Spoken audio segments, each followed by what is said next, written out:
علیکم ورحمۃ اللہ وبرکاتہ۔ الحمد للہ رب العالمین والصلاة والسلام علی سید الانبیاء والمرسلین نبینا محمد وعلی آلہ وصحبہ اجمعین ومن تبعهم بإحسان الى یوم الدین، اما بعد۔ محترم حاضرین کرام، کل کی تراویح کی نماز میں سورۃ النساء کی آیت نمبر 147 تک تلاوت فرمائی گئی۔ اللہ رب العالمین نے ان آیات کے اندر بھی بہت سے احکام و مسائل کا ذکر کیا۔ سب سے پہلے اللہ رب العالمین نے مسلمانوں کے اس قصے کی طرف اشارہ کیا کہ جب مسلمان مکے میں تھے اور کفار ان پر ظلم کر رہے تھے تو مسلمانوں کا یہ خیال تھا، مسلمانوں کی یہ خواہش تھی کہ اللہ تعالیٰ انہیں قتال کرنے کا حکم دیتا، اس طرح وہ کفار و مشرکین سے قتال کرتے۔ تو اللہ رب العالمین نے ذکر کیا، چونکہ مسلمان اس وقت طاقت و اقتدار میں نہیں تھے، مسلمانوں کی خواہش کے باوجود بھی اللہ رب العالمین نے رسول گرامی صلی اللہ علیہ وسلم کو اور مسلمانوں کو یعنی صحابہ کرام کو قتال کرنے کا حکم نہیں دیا، بلکہ دو باتوں کا حکم دیتا ہے۔ یہ کہ کفار و مشرکین جو ظلم و تشدد کر رہے ہیں اس پر صبر کرو اور عفو درگزر سے کام لو۔ دوسری بات کا یہ حکم دیا اللہ رب العالمین نے کہ نماز کو قائم کرتے رہو اور زکوٰۃ کو دیتے رہو۔ لیکن جب اللہ رب العالمین نے رسول گرامی صلی اللہ علیہ وسلم کو ہجرت کرنے کا حکم دیا، مسلمان ہجرت کر کے مدینہ چلے آتے ہیں، جب مسلمان طاقت و اقتدار میں آ جاتے ہیں تو اللہ رب العالمین انہیں کفار و مشرکین سے جنگ کرنے کے لیے کہتا ہے۔ تو چند مسلمان جو کمزور قسم کے تھے سستی کا اظہار کرنے لگتے ہیں، تو اللہ تعالیٰ ان کے اس قول کو یاد دلاتا ہے جو مکہ میں کہتے تھے۔ اللہ یاد دلاتا ہے کہ جب تم مکہ میں تھے تو قتال کرنے کی خواہش کرتے تھے، اور ادھر مدینہ آ کر جب قتال کرنے کا حکم دیا گیا تو تم لوگ پیچھے ہٹ رہے ہو اور اس طرح ڈر رہے ہو لوگوں سے گویا تم اللہ رب العالمین سے ڈر رہے ہو۔ تو اللہ تعالیٰ ان کمزور قسم کے مسلمانوں کو سمجھاتا ہے۔ اسی طرح اللہ رب العالمین یہ بھی کہتا ہے کہ تمہیں کس بات سے ڈر ہے، کیا تم موت سے خوف زدہ ہو؟ تو اگر تم حالت جنگ میں بھی نہ ہو، اگر موت لکھی ہے تو موت کا تمہارے پاس آنا طے ہے، اور حالت جنگ میں بھی چلے جاؤ تو موت نہیں لکھی ہے تو تمہارے پاس وقت مقررہ سے پہلے موت نہیں آئے گی۔ اس طرح اللہ رب العالمین ان کمزور مسلمانوں کو رسول گرامی صلی اللہ علیہ وسلم پر آیت کریمہ نازل کر کے سمجھاتا ہے۔ اس کے بعد اللہ رب العالمین نے ذکر کیا کہ من یطع الرسول فقد اطاع اللہ، کہ جس نے رسول گرامی صلی اللہ علیہ وسلم کی اطاعت کی گویا اس نے اللہ رب العالمین کی اطاعت کی۔ کیوں؟ اس لیے کہ اللہ کے رسول صلی اللہ علیہ وسلم جو کچھ کہتے ہیں، جو کچھ کرتے ہیں، وہ سب اللہ رب العالمین کی جانب سے ہوتا ہے، لہذا اللہ کے رسول کی اطاعت میں اللہ رب العالمین کی اطاعت ہے، اور جناب محمد رسول اللہ صلی اللہ علیہ وسلم کی نافرمانی میں اللہ رب العالمین کی نافرمانی ہے۔ اسی وجہ سے اللہ رب العالمین نے ایک موقع پر ذکر کیا وَمَا آتَاكُمُ الرَّسُولُ فَخُذُوهُ وَمَا نَهَاكُمْ عَنْهُ فَانْتَهُوا، کہ رسول گرامی صلی اللہ علیہ وسلم جو چیز تمہیں دیں، یعنی جس بات کا حکم دے اسے کرو اور جس بات سے روک دے اس سے رک جاؤ۔ اسی لیے کہ اللہ کے رسول صلی اللہ علیہ وسلم کی اطاعت میں اللہ کی اطاعت ہے، اور رسول گرامی صلی اللہ علیہ وسلم کی نافرمانی میں اللہ رب العالمین کی نافرمانی ہے۔ اسی طرح اللہ رب العالمین نے ان مسلمانوں کو تنبیہ کیا کہ کبھی بھی کوئی بھی خبر تمہارے پاس آئے تو پہلے اس کی تحقیق کرو، پھیلانے سے پہلے اس خبر کی تحقیق کر لیا کرو۔ ذکر کیا جاتا ہے حضرت عمر بن خطاب رضی اللہ عنہ کے بارے میں کہ مسلمانوں کے مابین یہ خبر بہت تیزی سے گردش کر رہی تھی کہ جناب محمد رسول اللہ صلی اللہ علیہ وسلم نے اپنے ازواج مطہرات کو طلاق دے دیا ہے، اور یہ خبر بڑی تیزی سے گردش کر رہی تھی۔ حضرت عمر بن خطاب رضی اللہ عنہ جب یہ سنتے ہیں کہ جناب محمد رسول اللہ صلی اللہ علیہ وسلم اپنی ازواج مطہرات کو طلاق دے دیا ہے تو پھیلاتے نہیں ہیں، جاتے ہیں اللہ کے رسول صلی اللہ علیہ وسلم سے پوچھنے کے لیے کیا اللہ کے رسول معاملہ ایسا ہی ہے؟ اے اللہ کے رسول کیا آپ نے اپنی ازواج مطہرات کو طلاق دے دیا ہے؟ تو جناب محمد رسول اللہ صلی اللہ علیہ وسلم فرماتے ہیں کہ میں نے طلاق نہیں دیا ہے. تو حضرت عمر بن خطاب کہتے ہیں کہ اللہ اکبر، ایسی خبر گردش کر رہی ہے جس کی کوئی اصل ہی نہیں ہے. اللہ آیت کریمہ نازل کرتا ہے کہ جب بھی تمہارے پاس کوئی خبر آئے اس کو پھیلانے سے پہلے جناب محمد رسول اللہ صلی اللہ علیہ وسلم سے پوچھ لیا جائے، یا عمرہ سے، اگر اللہ کے رسول موجود نہیں ہے تو عمرہ سے پوچھ لیا جائے، وہ بتلا دیں گے کہ یہ خبر سچی ہے کہ نہیں. اس کے بعد اللہ رب العالمین نے ذکر کیا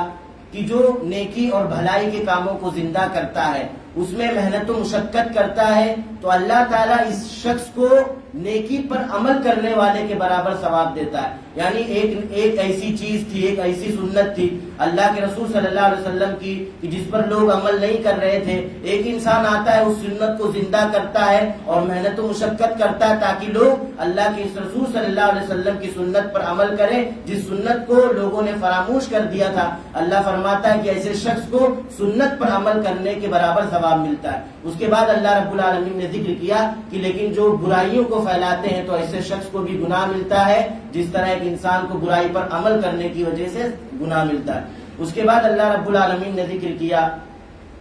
کہ جب تم سے کوئی سلام کرے تو اولاً تمہاری ذمہ داری ہے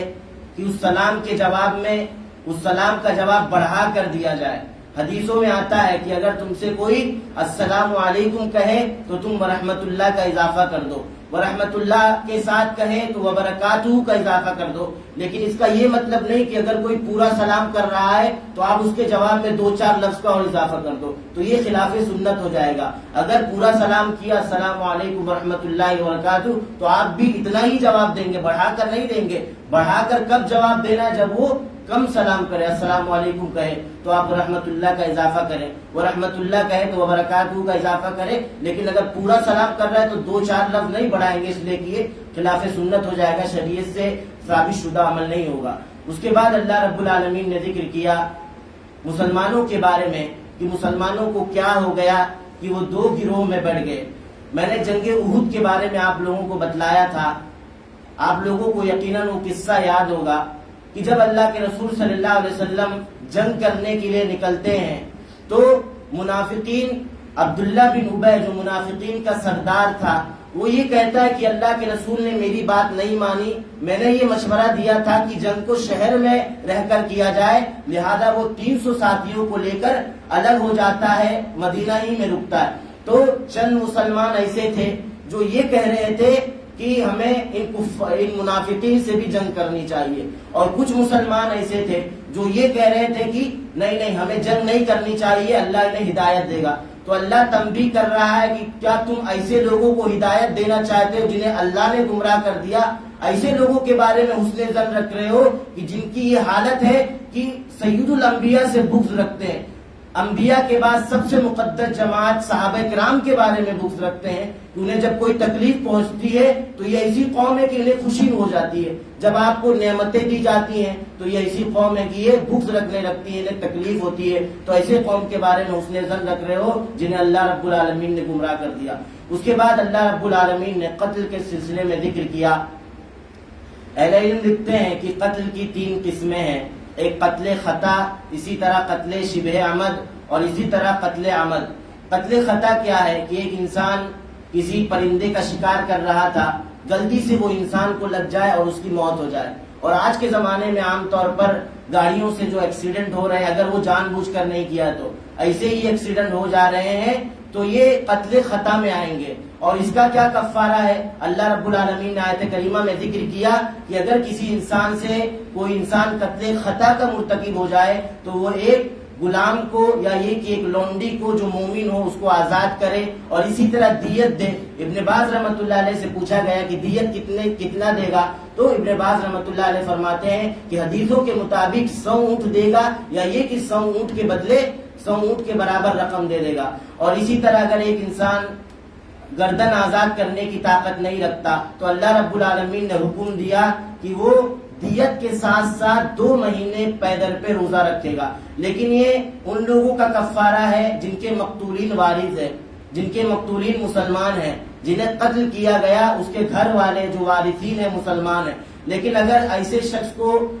قتل کر دیا گیا غلطی سے، جس کے گھر والے تو مسلمان نہیں ہے، کافر ہے، لیکن وہ خود مسلمان تھا، تو ایسے لوگوں کے بارے میں کہا گیا کہ صرف گردن کا آزاد کرنا ہے۔ لیکن اگر ایک انسان ایسے انسان کو قتل کر دیتا ہے جن سے آپ کا اور سامنے والے کا معاہدہ تھا، جیسے ایک حکومت کا دوسرے حکومتوں سے معاہدہ ہوتا ہے، تو اس کا بھی حکم یہی ہے کہ گردن بھی آزاد کرنا ہے، دیت بھی دینا ہے۔ اگر گردن آزاد نہیں کر سکتے تو 2 مہینے پیدل پہ روزہ رکھنا۔ یہ بات ہوئی قتل خطا کے تعلق سے۔ قتل کی دوسری قسم ہے قتل شبہ عمد۔ قتل شبہ عمد یہ کیا ہوتا ہے کہ ایک انسان ایسی چیز سے مار رہا ہے سامنے والے کو جس سے عموماً قتل نہیں ہوتے، جیسے ایک ڈنڈے سے ایک انسان کسی بچے کو مار رہا ہے، اور ڈنڈے سے کون قتل ہوتا ہے، کون قتل کر دیا جاتا ہے، لیکن مارتے مارتے بالفرض ایسا ہو گیا کہ وہ مر گیا، تو اللہ رب العالمین یا یہ کہ جناب محمد رسول اللہ صلی اللہ علیہ وسلم نے جو احادیث میں بیان فرمایا، علماء سامنے رکھتے ہیں اور کہتے ہیں کہ اس کا بھی حکم قتل خطا کی طرح ہے۔ قتل خطا میں جو احکام و مسائل لاگو ہوئے وہ احکام و مسائل بھی قتل شبہ عمد میں لاگو ہوں گے۔ اور سب سے خطرناک قسم قتل عمد ہے کہ کسی انسان کو اور اسی طرح کسی مومن کو جان بوجھ کر قتل کر دیا جائے۔ اگر عام انسانوں کو قتل کیا جائے تو اللہ رب العالمین نے اس کی سزا بڑی بھیانک بیان فرمائی، تو اگر کسی مومن کو قتل کر دیا جائے گا تو اس کی سزا اور بڑی ہوگی۔ آپ دیکھیں اللہ رب العالمین نے ذکر کیا من قتل نفسا بغیر نفس او فساد فی الارض فکأنما قتل الناس جميعا۔ یہاں پر یہ شرط نہیں لگائی گئی کہ قتل کرنے والا، قتل ہونے والا مومن تھا یا کافر تھا۔ کوئی بھی انسان ہے جسے جان بوجھ کر اگر کسی انسان نے قتل کر دیا، گویا اس نے ساری انسانیت کو قتل کر دیا۔ اور جناب محمد رسول اللہ صلی اللہ علیہ وسلم نے حجۃ الوداع کے خطبے میں فرمایا تھا ان دماءکم واموالکم واعراضکم حرام علیکم کحرمت یومکم ھذا، کہ تمہارے آپس میں ایک دوسرے کا خون بہانا، تمہارا آپس میں ایک دوسرے کا مال ہڑپ لینا، اور بھی بہت ساری چیزوں کا ذکر کیا، کہا یہ ساری چیزیں تم پر حرام کر دی گئی، جس طرح آج کا یہ مہینہ حرام ہے، آج کا یہ دن حرام ہے، جس شہر میں بیٹھے ہو وہ شہر بھی حرام ہے، اس طرح اللہ رب العالمین نے ذکر کیا۔ لیکن اگر کسی مومن کو قتل کر دیا جائے تو اللہ تعالیٰ نے آیت کریمہ میں کہا وَمَن يَقْتُلْ مُؤْمِنًا مُتَعَمِّدًا فَجَزَاؤُهُ جَهَنَّمُ، اس کا ٹھکانہ جہنم ہوگا، وَغَضِبَ اللَّهُ، اللہ کا غضب ہوگا، اللہ کی لعنت ہوگی، اور اسے دردناک عذاب سے دوچار کیا جائے گا۔ اسی وجہ سے اہل علم کی ایک جماعت یہ کہتی ہے کہ اگر کسی مومن کو قتل کر دیا گیا تو کل قیامت کے دن وہ سزا سے نہیں بچ پائے گا، اگرچہ اس کا قصاص لے لیا گیا، اگرچہ وہ توبہ کر لیا گیا۔ لیکن اس مسئلے میں صحیح موقف یہ ہے کہ اگر ایک انسان کسی مومن کو قتل کر دیتا ہے جان بوجھ کر تو اس سے قصاص لیا جائے گا، اگر وارثین معاف کر دیں تو کوئی حرج نہیں، اور وہ اللہ رب العالمین سے توبہ کرتا ہے تو اس طرح اس کے گناہ کو معاف کر دیا جائے گا۔ لیکن بعض اہل علم لکھتے ہیں کہ قصاص کے ساتھ ساتھ اسے دیت بھی دینی ہوگی، لیکن اس مسئلے میں بھی راجح موقف یہی ہے، جیسا کہ علامہ ابن باز نے ذکر کیا کہ اسے دیت نہیں دینی ہوگی، اس لیے کہ اللہ رب العالمین نے جب مومن کی بات کہی تو دیت کا ذکر نہیں کیا۔ اس کے بعد اللہ رب العالمین نے ذکر کیا کہ جب تم حالت جنگ میں رہو تو صلاۃ الخوف کا اہتمام کرو، یعنی صلاۃ الخوف کے طریقے بہت سارے ہیں، حدیث میں جب آپ پڑھیں گے، میں صرف ایک طریقے کا ذکر کرتا ہوں کہ جب حالت جنگ میں رہا جائے تو اللہ کے رسول صلی اللہ علیہ وسلم نے اور صحابہ کرام نے نماز کس طرح پڑھی، تو 3-4 طریقے بتلائے جاتے ہیں۔ پہلا طریقہ یہ ہے کہ اللہ کے رسول صلی اللہ علیہ وسلم کے بارے میں آتا ہے کہ اللہ کے رسول صلی اللہ علیہ وسلم نے مسلمانوں کے 2 گروپس کر دیے، ایک گروپ مشرکین کی طرف سے مواجہہ کر رہا تھا اور ایک گروپ اللہ کے رسول صلی اللہ علیہ وسلم کے پیچھے نماز پڑھ رہا تھا۔ اللہ کے رسول صلی اللہ علیہ وسلم 1 رکعت پڑھا کے التحیات میں بیٹھ جاتے ہیں، اور جو گروپ اللہ کے رسول کے پیچھے نماز پڑھ رہا تھا وہ اپنی دوسری رکعت مکمل کرتا ہے، پھر اس گروپ کی 2 رکعت ہو جاتی ہے، پھر یہ پیچھے چلے جاتے ہیں، اور وہ گروپ جو کفار کا مواجہہ کر رہے تھے وہ آگے آتے ہیں، اور اللہ کے رسول اپنی دوسری رکعت کو مکمل کرتے ہیں، پھر اللہ کے رسول دوسری رکعت مکمل کر کے سلام پھیر لیتے ہیں، اور وہ گروپ جو اللہ کے رسول کے پیچھے نماز پڑھ رہی تھی تو وہ لوگ اپنی دوسری رکعت کو مکمل کرتے ہیں۔ اس طرح صحابہ کے بھی 2 رکعت ہو جاتے ہیں، اور جناب محمد رسول اللہ صلی اللہ علیہ وسلم کی بھی 2 رکعت مکمل ہو جاتے ہیں، اور بھی طریقے ہیں حدیث میں۔ اس کے بعد اللہ رب العالمین نے ذکر کیا کہ جناب محمد رسول اللہ صلی اللہ علیہ وسلم کی مخالفت کا انجام کیا ہے، وَمَن يُشَاقِقِ الرَّسُولَ مِن بَعْدِ مَا تَبَيَّنَ لَهُ الْهُدَىٰ، اگر ایک انسان کے پاس صحیح موقف آ جاتا ہے، صحیح علم آ جاتا ہے، حدیث کا صحیح علم آ جاتا ہے، اس کے بعد بھی وہ جناب محمد رسول اللہ صلی اللہ علیہ وسلم کی مخالفت کرتا ہے، اللہ فرماتا ہے کہ ہم اسے اسی جانب موڑ دیں گے، یعنی گمراہی کی جانب موڑ دیں گے، اور کل قیامت کے دن ایسے لوگوں کا ٹھکانہ جہنم بنائیں گے، وساعت مصیرا، جہنم سب سے برا ٹھکانہ ہے۔ اس کے بعد اللہ رب العالمین نے ذکر کیا کہ ان اللہ لا یغفر ان یشرک به ویغفر ما دون ذلک لمن یشاء، کہ اللہ تعالیٰ مشرک کے گناہ کو کبھی بھی نہیں معاف کرے گا۔ تو چند اہل علم کہتے ہیں کہ اگر وہ توبہ کر لے تب بھی نہیں معاف کرے گا۔ صحیح موقف یہ ہے کہ اگر ایک انسان دنیاوی زندگی میں